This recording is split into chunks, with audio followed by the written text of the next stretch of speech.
Hey, it's me, Jeff Galashaw, and I am here again with another new episode of Unfinished Business Rough Cuts. But this time it actually won't be Rough Cuts, so think of this as more of an unfinished business episode because I'm not really reviewing any of the latest releases this week. I decided, in honor of the film Perks of Being a Wallflower, which, as some of you might know, I am a huge fan of, I have decided to talk about other films that I have seen that I've had a really powerful emotional reaction to after watching it, or maybe even during the film. So it's a list, more or less, and I'll try to say a quick something or a quick little insight into how I felt about the film, and then I'll move on to the next one. So this won't be an overlong episode, as some of you might say.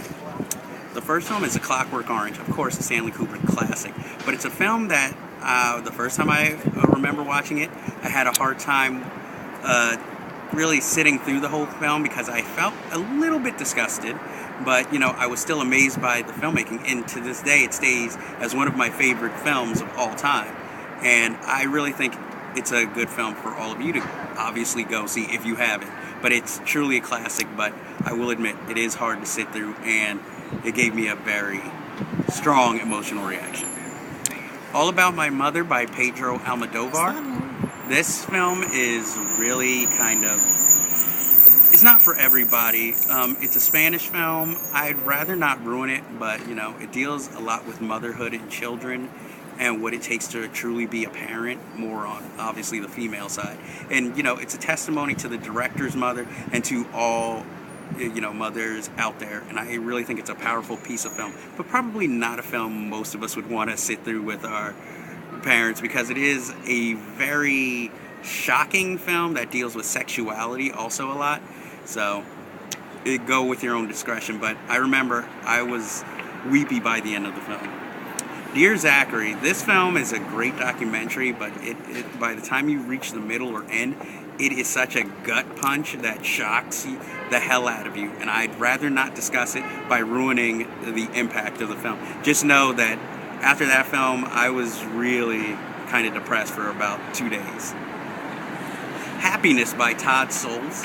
This film I saw in a theater, and I was really looking forward to it, as I am with most of his films, but this is the film that really affected me because by the end, I was physically ill, and it wasn't a natural physical ill. It was just watching the film and all the elements involved. It directed a really strong reaction out of me. I still think it's brilliant, but it's not a film I can watch too many times, but I still love it. Head On. This is a foreign film, but it's kind of a messed up love story that doesn't have your traditional happy ending, but it has an ending where it feels final and complete.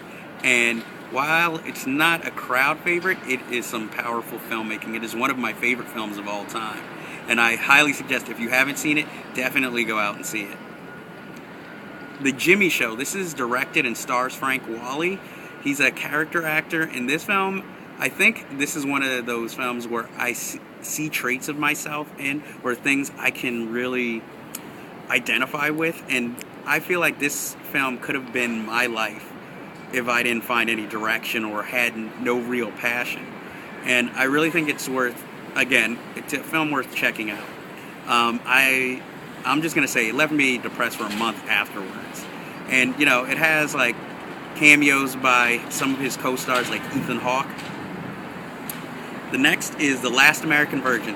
It's an 80s teen romance, but while you have all the zaniness, the ending is the most realistic you will ever see for a teenage film or a teenage sex comedy, because it's all wacky and zany, and then all of a sudden reality hits you in the face with a book, and it wields its punch and it doesn't take it back. La Strada by Federico Fellini, starring I'm sorry, I'm blanking on the name, but it has Anthony Quinn in it, and it is a story of a woman who works at a circus, and she's married to the strongman, and she finds romance with a trapeze artist, and the consequences of what happens after she truly finds happiness, and of course, her overbearing husband cannot stand it. It's truly a cinematic classic, and definitely a film you should check out. Muriel's Wedding. Oh, this film It's not a film you would expect to affect you, but this is like a romantic comedy, and it's from Australia and directed by P.J. Hogan, and it's the first of his films I ever saw, but it made me a lifelong fan of his. It kind of reminds me a bit of some people I know and some family members, and I think that's why I love it so much.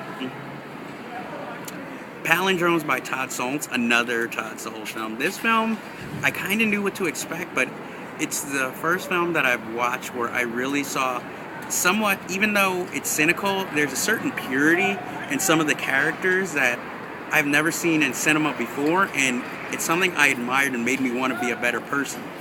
And by the end, I was just weepy.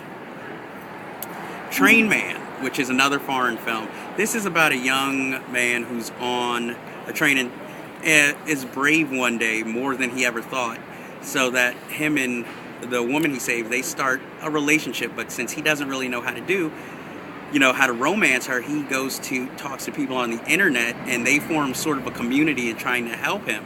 And through this, we see the commenters' lives in of themselves and realize their loneliness, but this gives them hope, so they're kind of living vicariously through him, but also it inspires them to go out and react with the world and find their own true selves.